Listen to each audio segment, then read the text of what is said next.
जो लोग इमरान प्रतापगढ़ी साहब से मोहब्बत रखते हैं वो सब इस सवाल का जवाब जानते हैं, लेकिन उसके अलावा कुछ लोग ऐसे हैं जो अक्सर ये सवाल हमसे और आपसे करते हैं कि आखिर ऐसा क्या है इमरान प्रतापगढ़ी में कि जब वो कहीं आते हैं तो हजारों हजार का मजमा उन्हें देखने के लिए, उनकी एक झलक पाने के लिए, उनसे हाथ मिलाने के लिए, उन्हें सुनने के लिए बेताब रहता है। ऐसी क्या कशिश है इमरान प्रतापगढ़ी में कि उसके नाम पर वो जहां पर भी उसका नाम शामिल हो जाए 100, 500 नहीं बल्कि 50,000 और 1 लाख का मजमा जमा होना कोई बड़ी बात नहीं होती। लोग अक्सर ये सवाल करते हैं कि इमरान प्रतापगढ़ी में ऐसी कौन सी कशिश है कि हमारी माएं और बहनें, हमारे बुजुर्ग जब नमाजें अदा करते हैं, जब रोज़ों में अफ्तार के वक्त बैठते हैं तो उनकी दुआओं में एक नाम इमरान प्रतापगढ़ी का भी शामिल होता है। इसका जवाब आपको मालूम है, हमें मालूम है, लेकिन मैं उन तमाम लोगों से कहना चाहता हूं कि इमरान प्रतापगढ़ी क्या है। आज आप सब की दुआओं के तुफैल ये आवाज ऐवान बाला में, राज्यसभा में जब गूंजती है तो हमारे सीने फख्र से चौड़े हो चुके होते हैं। लेकिन जब इस इमरान प्रतापगढ़ी जिसके आगे अब ऑनरेबल एमपी का टैग लगता है, जब ये टैग नहीं भी था, जब ये शख्स, जब ये शख्सियत सिर्फ एक शायर थी, उसके पास सिर्फ ये मुशायरों का स्टेज था, उस वक्त भी हमने उसकी कारकर्दगी देखी है। इस वजह से हम उससे मोहब्बत करते हैं। जब हिंदुस्तान में पहली मॉब लिंचिंग 2015 में दादरी के अखलाक को इस इल्जाम में शहीद कर दिया गया, भीड़ ने उन्हें पीट पीट करके शहीद कर दिया कि उनकी फ्रिज में एक मखसूस जानवर का गोश्त मौजूद है। उस वक्त जो सबसे पहली आवाज, सियासी या किसी भी तरह की ताकत उनके पास उस वक्त नहीं थी, लेकिन उसके बावजूद दिल्ली के एक वीआईपी मुशायरे में उन्होंने उस अखलाक की बेटी के नाम से, साजिदा के नाम से एक जज्बाती नज्म पढ़ी और उसका नतीजा यह था कि वहां मौजूद एक क्या हिंदू क्या मुसलमान, हर शख्स की आंखों में आंसू थे। और उसके बाद इस हमारे भाई ने, इस आपके बेटे ने उस वक्त यह ऐलान किया कि मेरी बहुत बिसात तो नहीं है, लेकिन आज के मुशायरे में मुझे जो भी लिफाफा दिया जा रहा है मैं साजिदा अखलाक की बेटी के हवाले करता हूं। तो भला क्यों हम उसके लिए दीवाने ना हों? जब उसके बाद पहलू खान के साथ वही मॉब लिंचिंग, वही उसके साथ उन्हें शहीद कर दिया गया, तो उसकी बूढ़ी मां के आंसू पोंछने के लिए जो पहला शख्स अपना कंधा जिसने पेश किया, जिसने उस बूढ़ी मां के आंसू पोंछे, वो नाम था इमरान प्रतापगढ़ी का। और न सिर्फ ये कि उनके आंसू पोंछे, बल्कि इनके लिए हर महाज पर वो कानूनी जंग लड़नी हो या समाज में सरवाइव करने के लिए भारी माली मदद की जरूरत हो, दोनों इस हमारे भाई ने, इस आपके बेटे ने हमेशा फराहम की।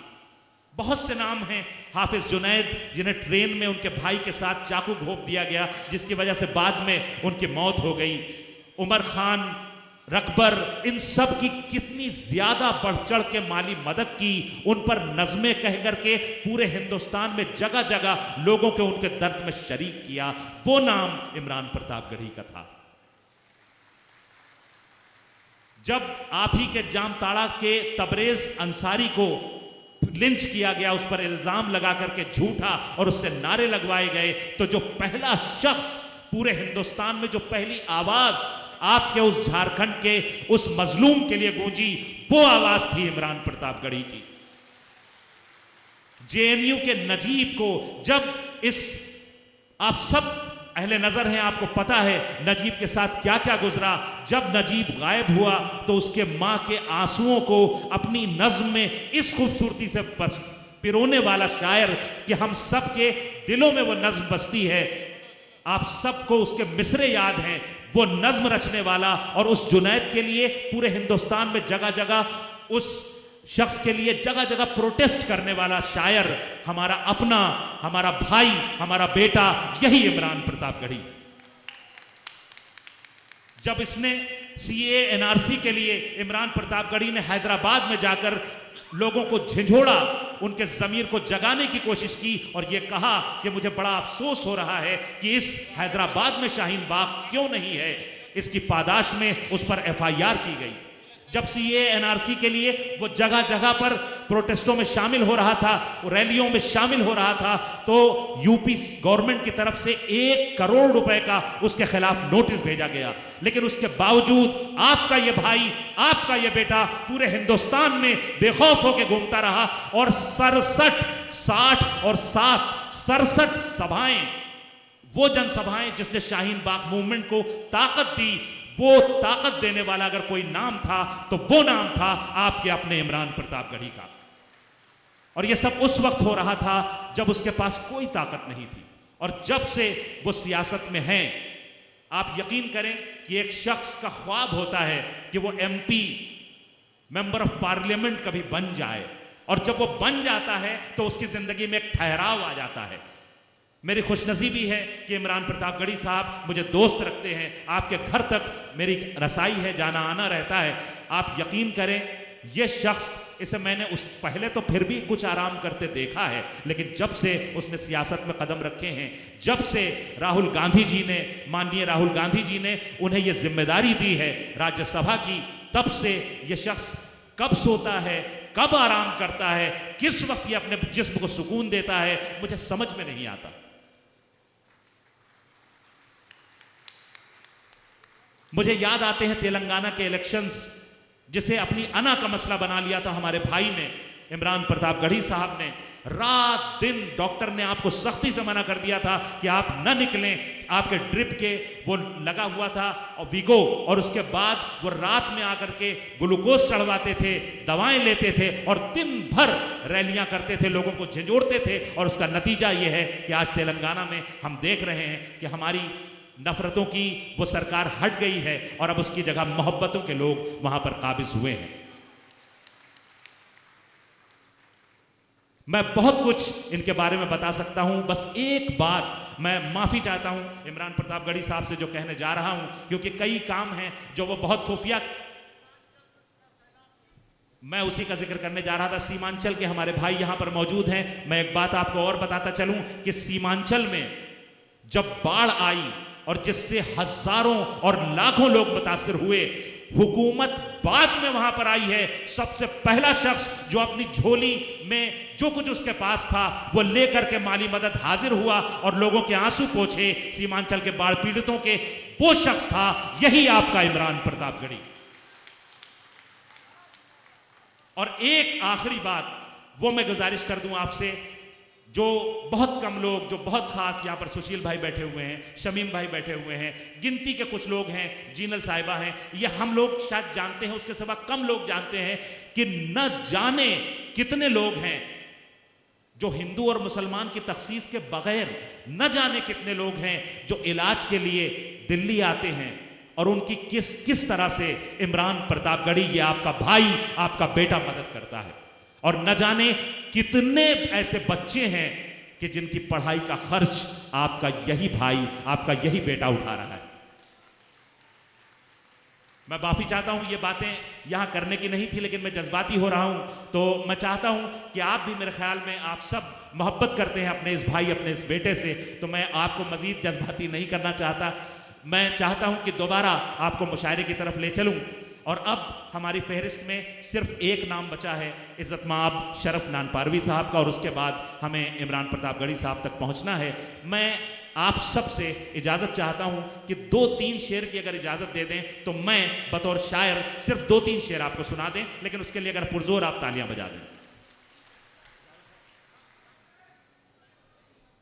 जी, मैं सिर्फ एक से 1.5 मिनट लूंगा।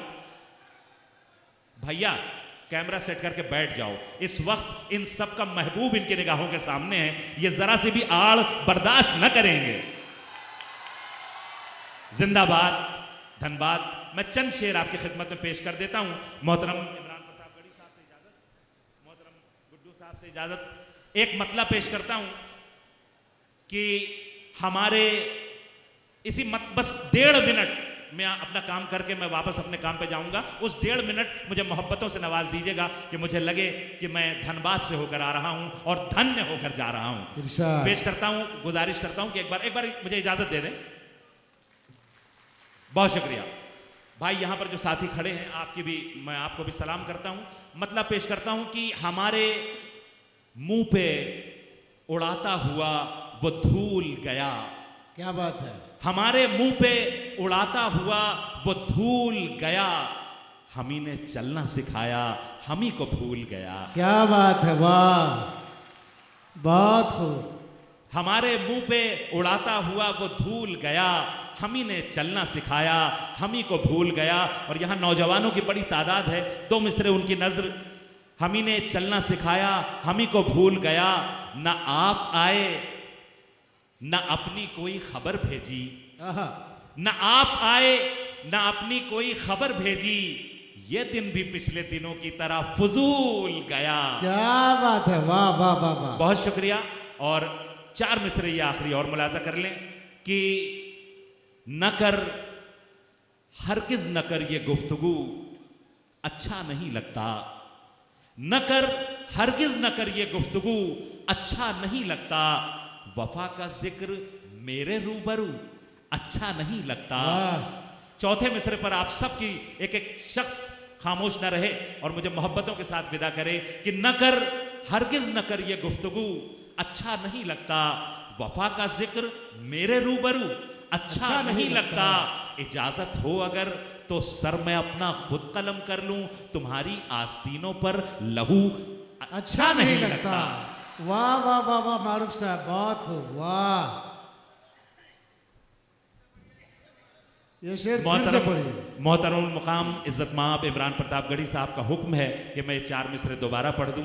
मेरे लिए बड़े ही सादत की बात है, मैं पेश कर रहा हूं। और आपको इस बात का भी मान रखना है कि आपके महबूब ने इन मिसरों की फरमाइश की है। मैं पढ़ता हूं कि न कर हरगिज न कर ये गुफ्तगू अच्छा नहीं लगता, वफा का जिक्र मेरे रूबरू अच्छा नहीं लगता, इजाजत हो अगर तो सर मैं अपना खुद कलम कर लूं, तुम्हारी आस्तीनों पर लहू अच्छा नहीं लगता। बहुत खूब मारूफ, बहुत बहुत शुक्रिया, बड़ी मोहब्बतें। और मैं अब चाहता हूं अपने उस बुजुर्ग को आवाज दूं। गजल का एक अपना एक लहजा है जो मीर तकी मीर से लेकर गालिब तक और वहां से जिगर से लेकर खुमार तक चला आया है।